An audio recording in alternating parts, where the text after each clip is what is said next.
Okay, we are now in our last stage. So we have gone through unzipping and unwinding, where we discussed helicase, right? We did helicase, we did topoisomerase, we did SSBPs, and we talked about the priming stage with primase. And lastly, we discussed the replication stage with DNA Polymerase III. And this is what our new strands look like. And the problem is that we have a whole bunch of RNA. Right, on the leading strand, we've still got that original primer that got laid down at the origin. And on the lagging strand, we've got all those primers we had to put down so that we could build our new DNA between primers and make our Okazaki fragments. So we have to solve this. We have to get rid of our RNA primers. And how are we going to do that? Well, with our next enzyme. So, our next enzyme is DNA Polymerase I. DNA Polymerase I is pretty easy. It removes RNA primers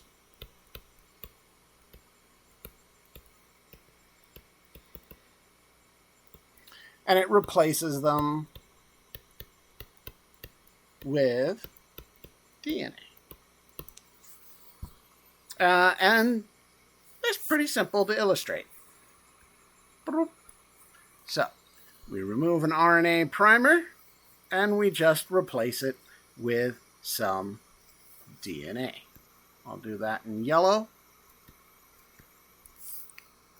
And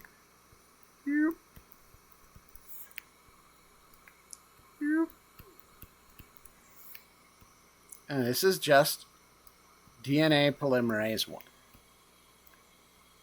So, we're cleaning up all the RNA in here.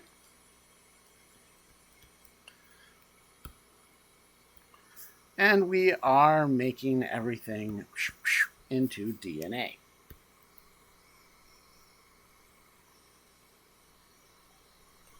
So, now we have DNA from DNA Polymerase I.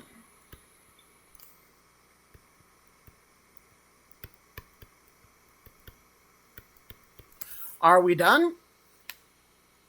No, we are not done.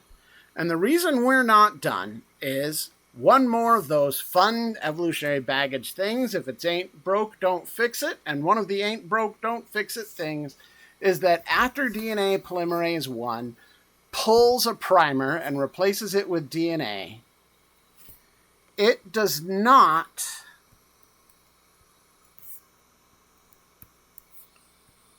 connect the sugar phosphate backbones together.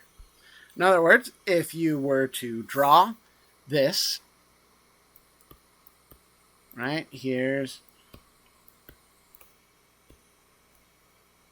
let's go sideways, make some space. Okay, so we'll just draw like right here, right? So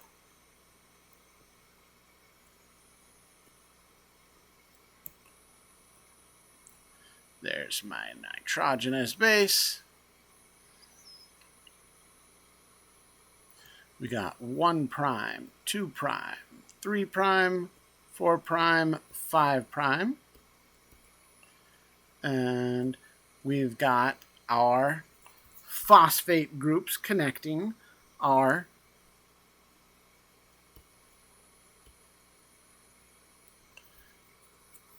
nucleotides.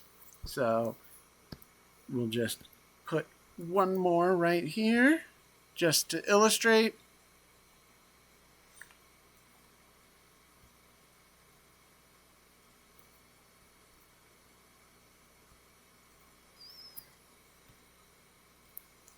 Right, 5 prime, 3 prime.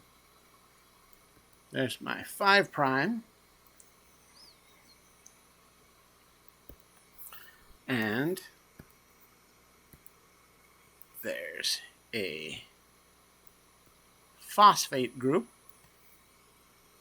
And then when we look at that nucleotide placed by DNA polymerase I,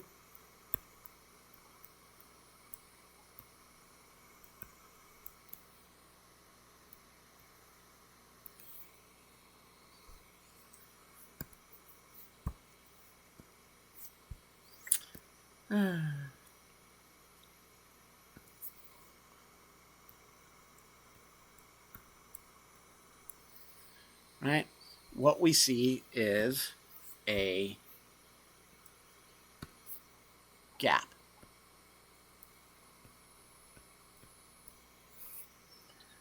Our sugar phosphate backbone is not connected, right? So we have, it leaves